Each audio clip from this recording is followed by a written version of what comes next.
So, ayan na nga po mga kanegra na it's 5:23 AM. So, ngayon ako nag-decide na lutuin siya para mainit, diba, pagka dineliver natin. So, start na tayo magluto. See you later. So, ayun mga kanegra na busy tayo ngayong umaga. Nakabihis na ako. Naka-get up na si Coach Helen. Diba, na-miss ko tong damit na tayo. So, meron tayong ginawa na order, di ba, binalot ko na. Ayan, makikita nyo, may egg. And then, may Shanghai sa ibabaw para naman special ang inyong pagkain. At sasama natin yan ng suka na gawa ni Francesca Dixon, homemade, na napakasarap. So, pwede nyo gawing parang pansit hab-hab, yung pansit bato. So, I'm so happy kasi na perfect ko yung texture ng pansit. Paano lutuin? Kasi kahapon, medyo malata. So, today, talagang gets ko na perfect ang ating pansit. Hindi siya malatang kainin. Diba? Lahat naman ay nagiging perfect pag-aralan lang natin. So, maghahatid tayo sa school and kay Zion. And thank you so much, Teacher Bell, sa pag-order ng pansit bato. So, guys, ang pinihintay nyo, tikman nyo na ang pansit bato. Later. Bye! At ito pala si D-Boy. Si D-Boy, ayan, papasok na. Di ba, may pahabol pa. So, bye na talaga. Bye! Ay, sorry. Ayan, nakapag-deliver tayo kina Teacher Bell ng pansit bato. Sana masarapan sila, teacher. Thank you. Good morning. Pansit bato. Ayan, maraming salamat din po. So, inatid natin si Zion. Uuwi na po kasi marami pa tayong house chores na gagawin. Good luck sa iyo yung bagong negosyo. Thank you so much, teacher. So, bye everyone. So, ayan guys, nakauwi na tayo galing sa pag-did kay Zion, galing sa pag-deliver ng pansit bato. So, ayan naman ngayon guys, diba sabi ko sa inyo, yung aking business ay home base. So, meron tayong bisita dito. Siya ay manugang ni Ate Tess, yung taga Masili sa Bagong Kalsada. Shout out sa lahat ng mga taga Masili and lahat ng mga taga Castor National High School. So, dito niya prefer na kainin yung pansit bato with chicharon bulaklak ng baboy on top and with egg. Diba? Pwede kayong kumain dito. And sa susunod, nilabigyan niya kasi ako ng tip. Susunod, bibili ako ng tinapay para naman mas enjoy nila yung pagkain nila dito sa bahay, diba? At home. Sunod mo kang restaurant na tong bahay namin. Diba? So, guys, maraming salamat. Hindi siya makasalita. Kasi naman, sobrang masarap ba? Yes. Ayun. So, yung ating suka. Oh, yun. Guys, diba sabi ko sa inyo, pwede nyo siya gawing pansit hab-hab. Lagyan nyo siya ng suka. And yung suka namin is homemade pa rin. Ayan, made by Francesca Dixon. So, magpapaalam na muna tayo guys, and meron pa tayong mga gagawin deliveries, and susundo pa tayo kay Zion. So, ayan mga kanegra na naubos niya na yung pansit. So, anong masasabi? Masarap. Oh, diba? Talaga.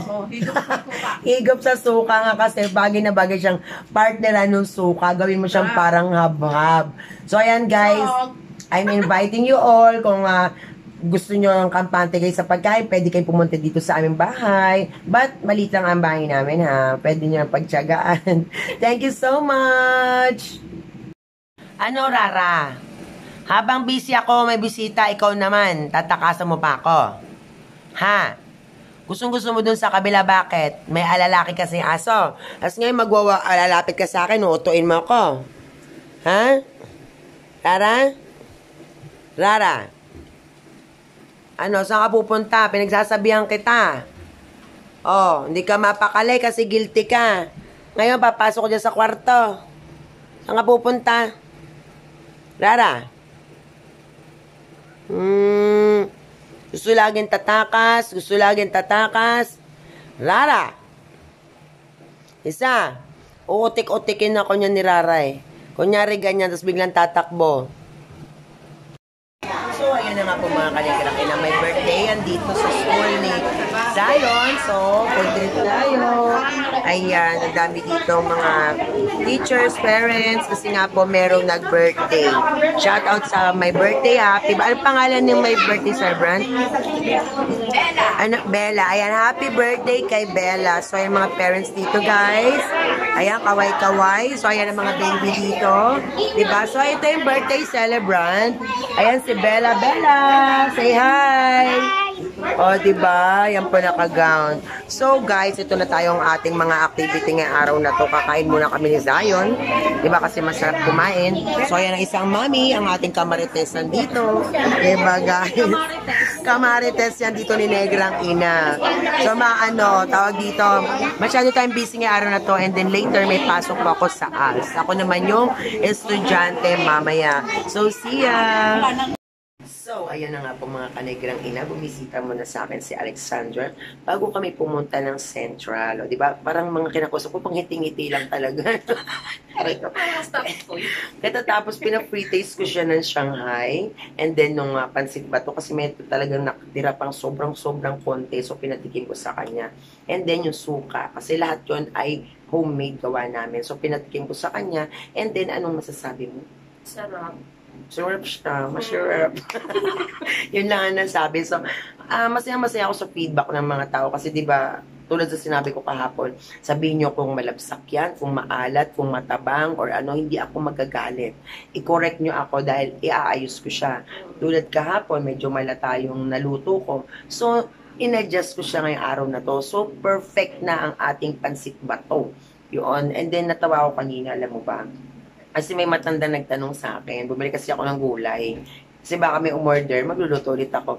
Sabi niya, pansit bato. Sabi ko, galing pong Bicol yan, sikat po sa Bicol. Eh di kasi tigas ng bato yan. Ay ko yun, kasi bato. Hindi po mami, sabi. Ay, kung hirap naman kainin nun. O, diba guys? So, pansit bato, yan, nag-originate yan sa Bicol.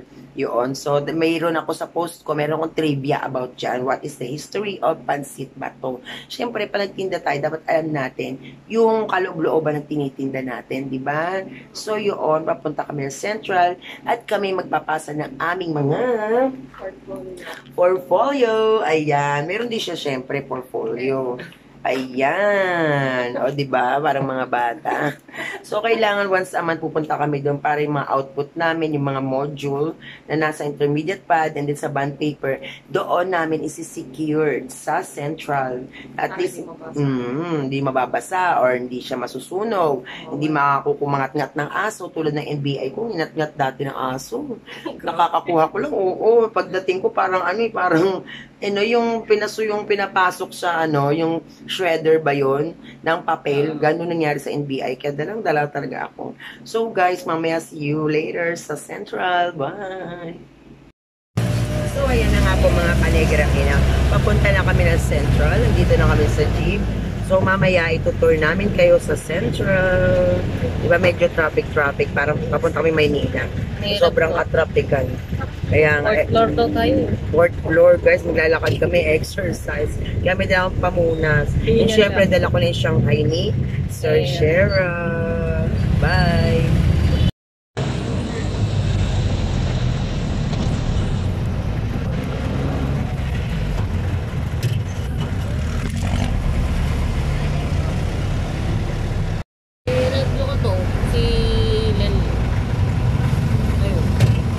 Ayan, pag ganyan, tinatanggalan ko yan ng boses. Para walang ingay. Inaano ko siya. Ayun, tsaka voice over.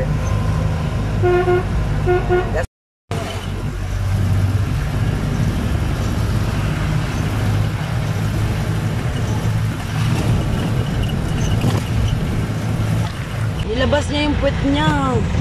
Di inedit ko. Tatakpan. Hindi, kinat ko na lang.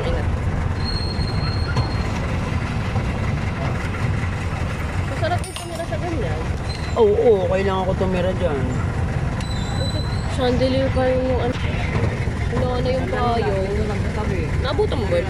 So ay mga kanegrang ina, kami ay taga Los Baños pero hindi namin alam yung Central. Buti lang si Kuya Driver ay alam niya ang Central.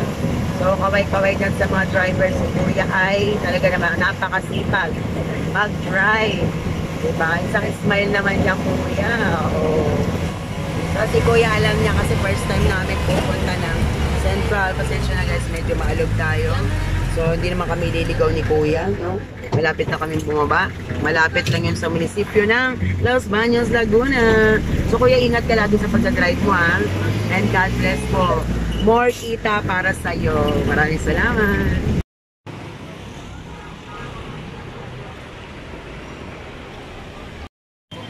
So, ayan, nandito na kami sa Central. Pupunta kami sa 4th floor. Tatawid lang muna kami. Yan po. So, dito kami magpapasa ng aming module or portfolio. Magtatanong tayo kung saan ang 4th floor. Hanap tayo ng teacher. So, ayan na nga po mga kanagirain na doon kami doon sa taas pupunta. So, kailangan namin gumamit ng hagdan. Good luck! So, ayan, yung umpisa na po namin umakyat. Papunta ng 4th floor.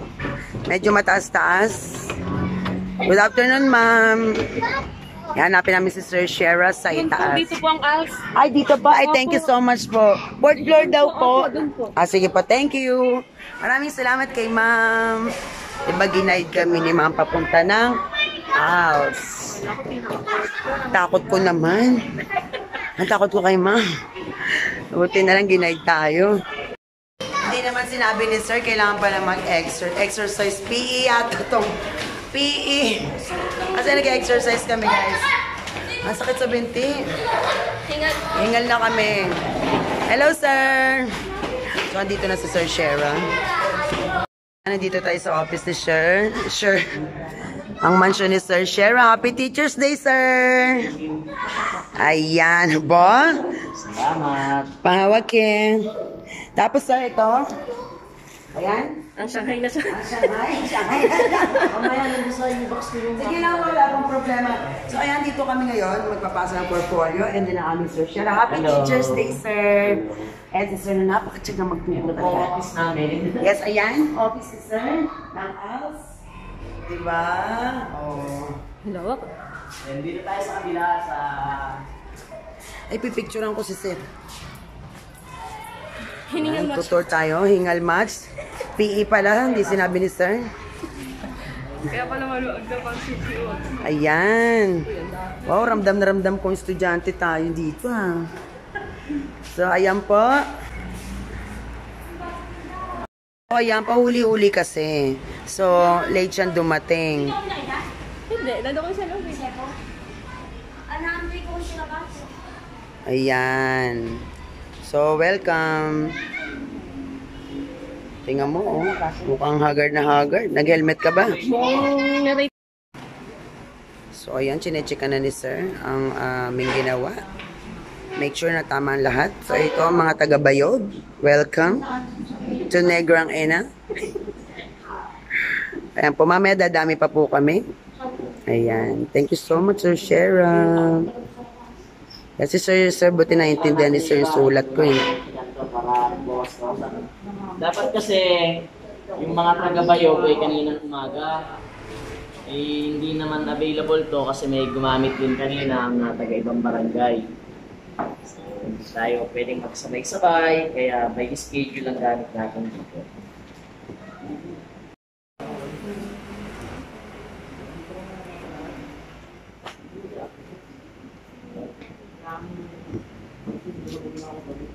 Magawa niya.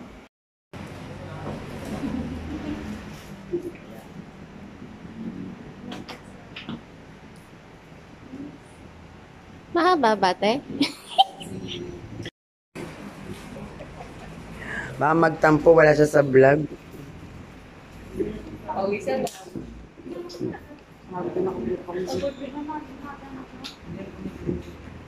Yung iba naman dito, ba-voice over ko naman.